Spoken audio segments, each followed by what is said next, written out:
আচ্ছা, বাড়ি থেকে সুন্দর করে সেজেগুজে মিষ্টি করে বেরিয়ে তারপরে এরকম জুতো হাতে বাড়ি ফিরতে হয়েছে কখনো?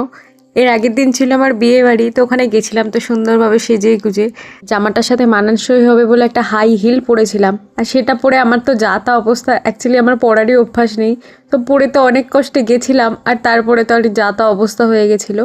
লাস্টে খেয়ে দিয়ে এই যে আমাদের খাওয়ার পরে এরকম পাতে লাস্টে এরকম অবস্থা হয়েছিল।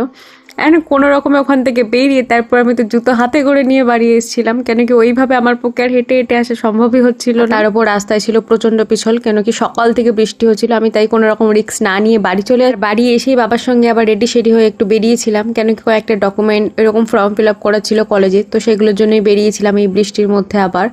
অ্যান্ড ওখানে ফর্ম ফিল আপ করতে গিয়ে পাশের দোকানে দেখি সুন্দর গরম গরম সিঙ্গারা ভাজা হচ্ছে। আমি তো আর গন্ধে লোভই সামলাতে পারছিলাম না। বাবা আমার মুখ দেখে বুঝতেই পারলো যে না, একে আর না খাওয়ালে ঠিক চলছে না। তো যাই হোক, পার্টিকুলার এই মিষ্টির দোকানে গজাটা আমার প্রচণ্ড টেস্টি লাগে। অনেকদিন পর দেখে তো লোভ সামলাতে পারিনি, এটাও নিয়ে নিয়েছিলাম। তারপর গেছিলাম, টুকটাক কিছু কেনাকাটা ছিল, বই খাতা স্কেচ পেন এইসবই নেওয়ার ছিল, তো সেগুলোই নেওয়ার জন্য একটা দোকানে গেছিলাম। ছোট ছোট স্কেচ পেনগুলো।